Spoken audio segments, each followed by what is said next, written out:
बुजुर्ग बोझ नहीं, अनुभव का खजाना है।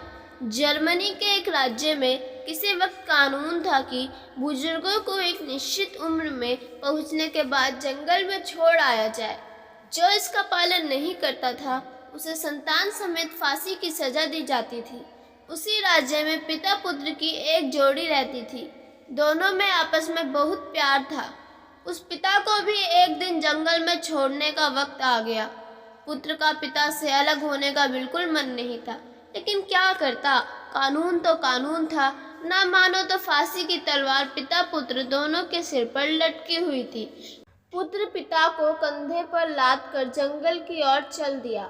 जंगल के बीच पहुंचने के बाद पुत्र ऐसी जगह रुका जहां पेड़ों पर काफी फल लगे हुए थे और पानी का एक तालाब भी था। पुत्र ने सोचा कि पिता की भूख प्यास का तो यहाँ इंतजाम है, रहने के लिए एक झोपड़ी और बना देता हूँ। 2 दिन तक वो वही लकड़ियाँ काटकर झोपड़ी बनाने में लगा रहा। पिता के विश्राम के लिए एक तख्त भी बना दिया।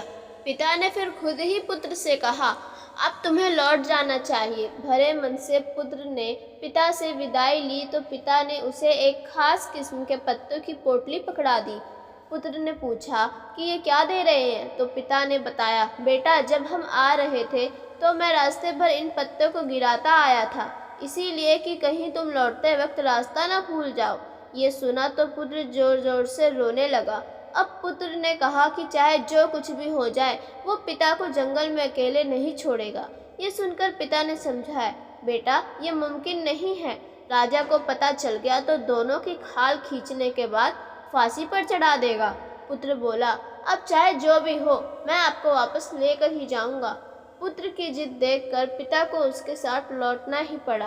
दोनों रात के अंधेरे में घर लौटे। पुत्र ने घर में ही तहखाने में पिता के रहने का इंतजाम कर दिया, जिससे कि और कोई पिता को ना देख सके। पिता को सब खाने पीने का सामान वो वही तहखाने में पहुंचा देता। ऐसे ही दिन बीतने लगे। एक दिन अचानक राजा ने राज्य भर में मुनादी करा दी कि जो भी राख की रस्सी लाकर देगा उसे माला माल कर दिया जाएगा। अब भला राख की रस्सी कैसे बन सकती है? उस पुत्र तक भी ये बात पहुंची। उसने पिता से भी इसका जिक्र किया। पिता ने यह सुनकर कहा कि इसमें कौन सी बड़ी बात है, एक तसले पर रस्सी को रखकर जला दो, पूरी जल जाने के बाद रस्सी की शक्ल बरकरार रहेगी। यही राख की रस्सी है, जिसे राजा को ले जाकर दिखा दो। कहावत भी है, रस्सी जल गई पर बल नहीं गया। बेटे ने वैसा ही किया जैसा पिता ने कहा था। राजा ने राख की रस्सी देखी तो खुश हो गया। वादे के मुताबिक पुत्र को अरशफियों से लाद दिया गया। थोड़े दिन बाद राजा की फिर सनक जागी। इस बार उसने शर्त रखी कि ऐसा ढोल लाया जाए जिसे कोई आदमी बजाए भी नहीं, लेकिन ढोल में से थाप की आवाज़ लगातार सुनाई देती रहे। अब भला ये कैसे संभव था? गले में ढोल लटका हो, उसे कोई हाथ से बजाए भी नहीं और उसमें से थाप सुनाई देती रहे। कोई ढोल वाला ये करने को तैयार नहीं हुआ। ये बात भी उसी पुत्र ने पिता को बताई। पिता ने झट से कहा कि इसमें भी कौन सी बड़ी बात है।